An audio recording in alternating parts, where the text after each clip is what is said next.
I am standing now in front of the very famous female Viking warrior grave, and there are so many unanswered questions concerning this grave. First of all, was she really a warrior?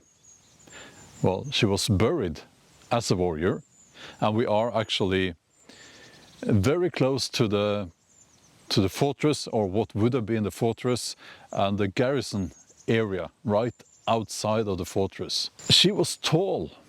She was 173 centimeters tall, which is, well, it's tall today, even today for a woman. And it was very tall for a woman back in the Viking Age. What we do know about her is that she was buried as a warrior with 2 horses in a chamber grave. So basically that's when you dig a big hole and you make a room with wooden walls down into that hole, a roof, and then you cover it with the dirt. And I believe she was sat in a saddle, so she was placed as if she was on horseback in her saddle. If I'm not, if my memory serves me correctly here. And she had a very distinctive hat, which is something that I'll put some pictures on the screen here. It reminds us of someone who was not from here, not from this area. I believe also the DNA and so on kind of points to the east, or rather to the south. Ukraine, today's Ukraine, and those areas. Could she have been someone from a very important family who came up here to Birka, and maybe it had some diplomatic importance that she would be given a position as a military leader, something like that. She had no injuries on her skeleton, except she had arthritis in her lower back, which is something that you will see among horse riders. The guess is that she was a commander, maybe, and she would be on horseback, not directly involved in battle. That's the guess. So the guy who found her back in the 1800s, he just assumed that this was a man. And it was not until recent times that they discovered that this was actually a woman. And it was in the news, and it was like welcomed by anyone who really want to portray that image of the strong, independent Viking woman. But as I said in a previous video, I don't think that image of the strong, independent Viking woman fits with reality at all.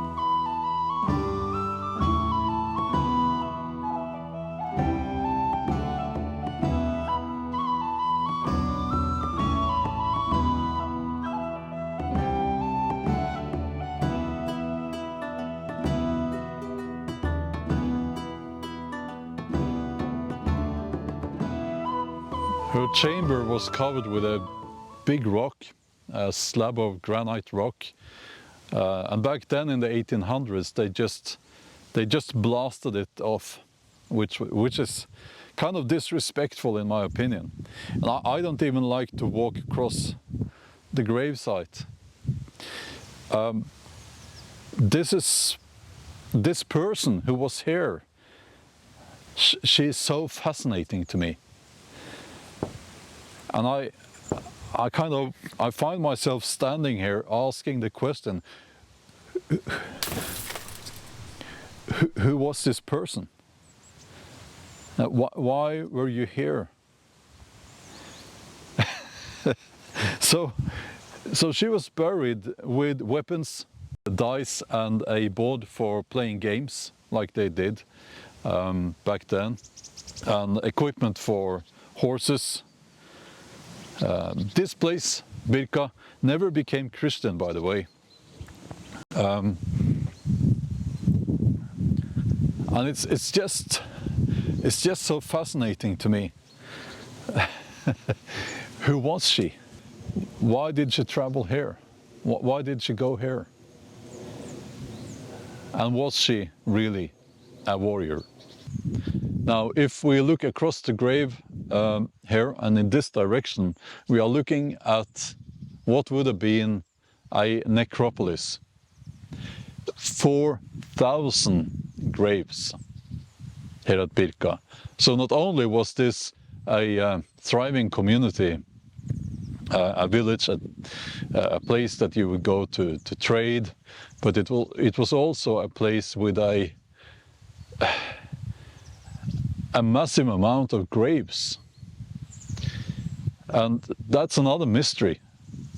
Why are there so many graves here? And I've been trying to, to figure it out. Did people from other places come here to bury their dead? I don't know. But we know that people were buried according to different traditions here. You have the chamber graves, which is kind of an eastern southern thing, and you have the grave mounds, and you have the graves where people were first cremated. But why so many graves?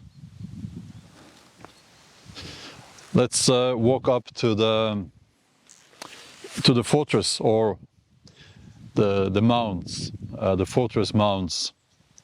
The fortress is no longer there, but you'll see the mounds kind of paints a picture of how it would have looked.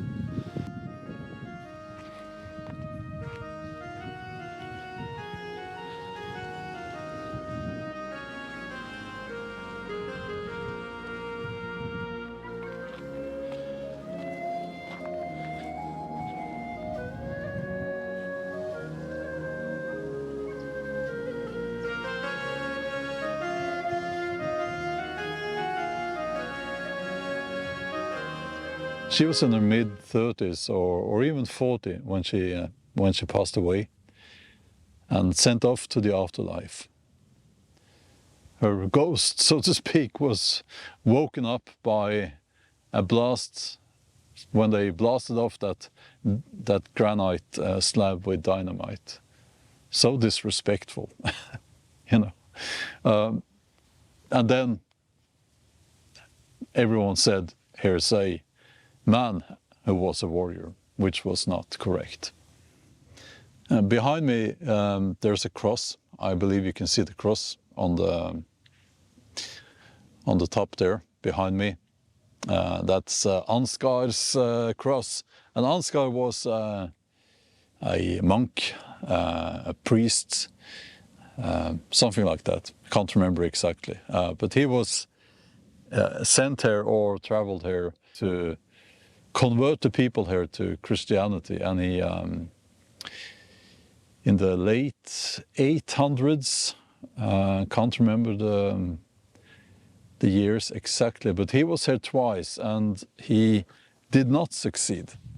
But the interesting part here about the cross is that was erected 1800 something. Sorry, it's very early. I can't remember all the years, but the cross was erected after Sweden had established a law that says that you can't disturb ancient sites, but they did it anyway to honor the monk or priest or whatever, Ansgar, who went here to convert the heathens,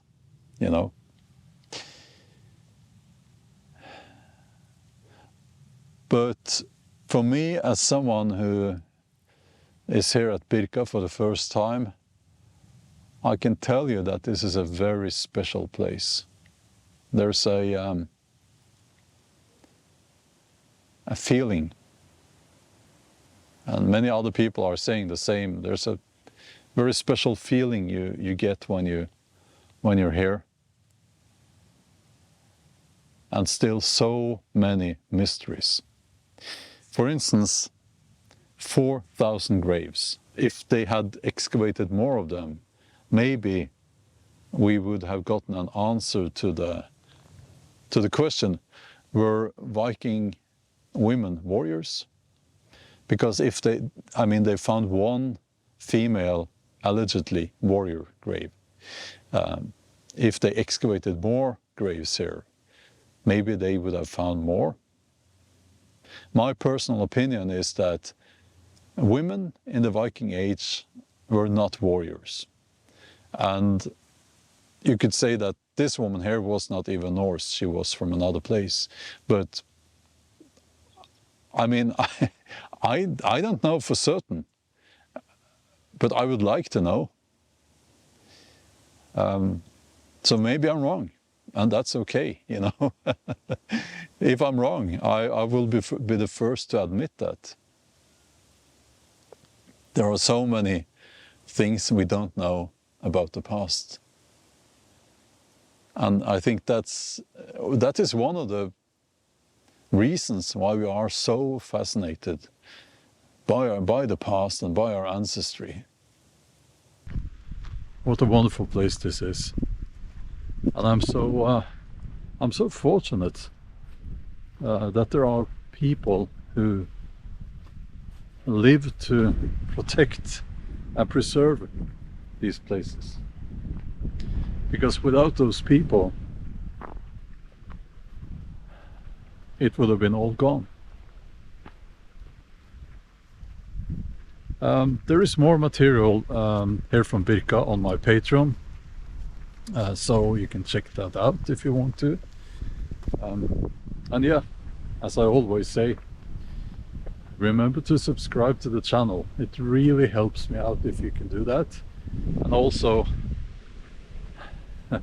as I said in my previous video, I get in trouble with the goblins. We call them Nisse in my local woods. If people don't subscribe, they build little traps for me, and they throw pine cones at me and so on. So please help me out a little bit and subscribe to the channel. Okay. Okay then. And thank you for watching.